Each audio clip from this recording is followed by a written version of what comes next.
نحمدہ و نصلی علی رسولہ الکریم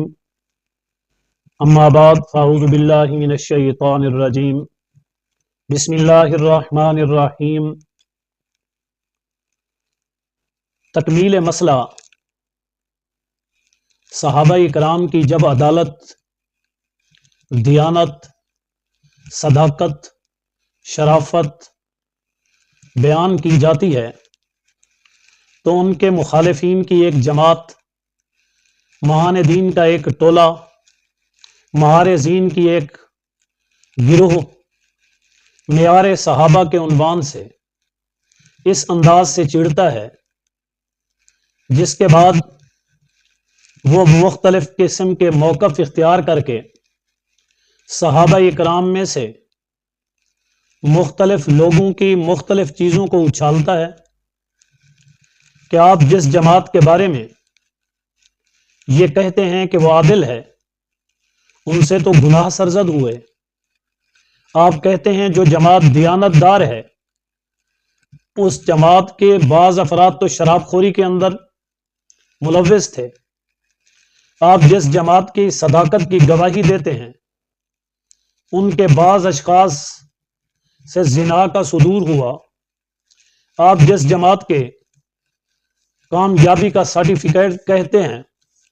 ان میں سے بعض لوگوں پر قذف کا ارتکاب ہوا۔ آپ جس جماعت کے افراد کو وفادار کہتے ہیں، ان میں سے ایسے لوگ بھی تھے جو خطبہ جمعہ کے درمیان میں اٹھ کر چلے گئے۔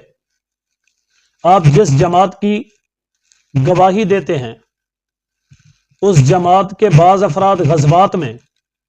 دشمن کا جب مقابلہ تھا میدان چھوڑ کر چلے گئے۔ آپ جس جماعت کو بہترین جماعت کہتے ہیں، اس جماعت کے ایسے بھی لوگ ہیں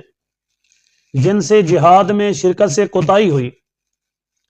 اور آپ جس جماعت کی محبت کی بات کرتے ہیں، انہوں نے آپس میں بہم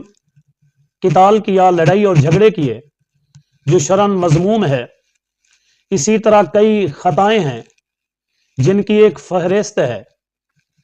جو صحابہ کرام سے سرزد ہوئی، اور معترضین ان چیزوں کا نام لے کر ان پر طعن اور تشنیع کرتے ہیں، ان لوگوں کو دشمن اسلام قرار دیتے ہیں، ان لوگوں کو حضور علیہ الصلوۃ والسلام سے غداری کا مرتکب قرار دیتے ہیں۔ یاد رکھیں، ان میں سے جو چیزیں بھی آپ کے سامنے بیان کی گئی، ان میں سے ہر ایک چیز صحابہ کرام کی جماعت میں سے کچھ اشخاص سے سرزد ہوئی، اور یہ سرزد ہونا شرعاً بھی، اخلاقاً بھی، قانوناً بھی، حکمتاً بھی کوئی معنی یا قابل شرمندگی نہیں ہے، کیونکہ حضور علیہ الصلوۃ والسلام کے زمانے میں حضرات صحابہ کرام سے اگر یہ چیزیں ثابت نہ ہوتی یا ان پر یہ احکامات نافذ نہ کیے جاتے، قیامت تک آنے والے انسانوں کے لیے کوئی نمونہ موجود ہی نہ ہوتا، کوئی احکام مرتب ہی نہ ہوتے۔ رہی یہ بات کہ ان سے گناہ ہوئے، آج تک کبھی کسی نے صحابہ کرام کو معصوم قرار نہیں دیا۔ معصوم جماعت انبیاء کرام علیہم الصلوۃ والسلام کی جماعت ہے۔ صحابہ کرام سے جو خطائیں ہوئی، جو غلطیاں ہوئی، جو گناہ ہوئے، جو کمی پیشیاں ہوئی، یہ وہ سب چیزیں ہیں جس پر اللہ نے انہیں معاف کر دیا۔ قرآن مجید اٹھائیں، صحابہ کرام سے جو بھی معاملات ہوئے، اللہ تعالیٰ نے ان کو گنوایا قرآن مجید کے اندر، اور اس کے بعد فرمایا وَلَقَدْ عَفَا عَنْكُمْ، ہم نے انہیں معاف کر دیا۔ اسی طرح صحابہ کرام کے متعلق احکام آئے، اللہ تعالیٰ نے فرما دیا عَفَا اللَّهُ عَنْكَ، اللہ نے انہیں معاف کر دیا۔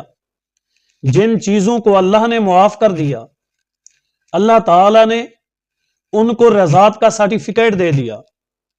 ان کو کامیابی کا، ہدایت کا سرٹیفکیٹ دیا۔ ہم کون ہوتے ہیں ان کی طرف انگلی اٹھائیں۔ اہل سنت والجماعت کا یہ نظریہ اور عقیدہ ہے کہ صحابہ اکرام معصوم نہیں بلکہ محفوظ ہیں، ان سے مختلف افراد سے کسی سے کوئی گناہ سرزد ہوا، کسی سے کوئی معاملہ پیش آیا، کسی کا کہیں پر کوئی جرم سرزد ہوا، یہ تمام چیزیں ہونے کے باوجود یا تو انہوں نے فوراً ہی معافی مانگ لی، یا فوراً ہی ان پر حد جاری کر دی گئی، یا فوراً ہی اللہ تعالیٰ نے خود انہیں معاف کر دیا۔ یعنی صورت تین بنتی ہیں، یا تو اللہ نے معاف کر دیا، یا حضور علیہ الصلوۃ والسلام نے حد جاری کر کے پاک صاف ہونے کا حکم دیا، یا ان لوگوں نے اقرار کیا اور توبہ کی، اللہ نے ان کی توبہ کو قبول کیا۔ اگر توبہ کرنے کے بعد توبہ کی قبولیت قرآن مجید میں آ گئی، اللہ تعالیٰ سے بغیر معافی کے خود معافی کا سرٹیفکیٹ رب ذوالجلال نے دے دیا، یا ان پر کوئی حد جاری کر کے دنیا کے اندر ان کی سزا ان کو دے دی گئی، تو آج ان کی طرف انگلی نہیں اٹھائی جا سکتی۔ ہاں یہ ضرور ہے کہ اس جماعت میں سے جو صحابہ اکرام ہیں، ہم ان کے عادل ہونے کا اعلان کرتے ہیں، اور ان میں کچھ ایسے لوگ بھی تھے جو بظاہر اپنے آپ کو مسلمان کہتے تھے، مسلمان ہونے کا دعویٰ کرتے تھے، لیکن وہ منافقین میں شمار تھا، وہ منافقین کی جماعت میں سے تھے، ان کو منافقین کے ساتھ لکھا اور پڑھا گیا۔ ہم منافقین کا نہ ہی کل تحفظ کرتے تھے، نہ ہی انہیں عادل قرار دیتے تھے، نہ ہی ان کا دفاع کرتے تھے۔ منافقین کے احکام علیحدہ ہیں، صحابہ اکرام کے احکام علیحدہ ہیں، دونوں کو جدا جدا کیا جائے تو بات کلیئر ہو جائے گی، دودھ کا دودھ اور پانی کا پانی ہو جائے گا۔ تو ان میں سے جو صحابہ ہیں، چاہے وہ صحابی رسول وحشی بن حرب ہوں، وہ صحابی رسول اکرمہ بن نبی جاہل ہوں، وہ صحابی رسول حضرت امیر معاویہ ہوں، وہ صحابی رسول ابو سفیان ہوں، جس انداز میں بھی جس کا صحابی ہونا ثابت ہو چکا ہے،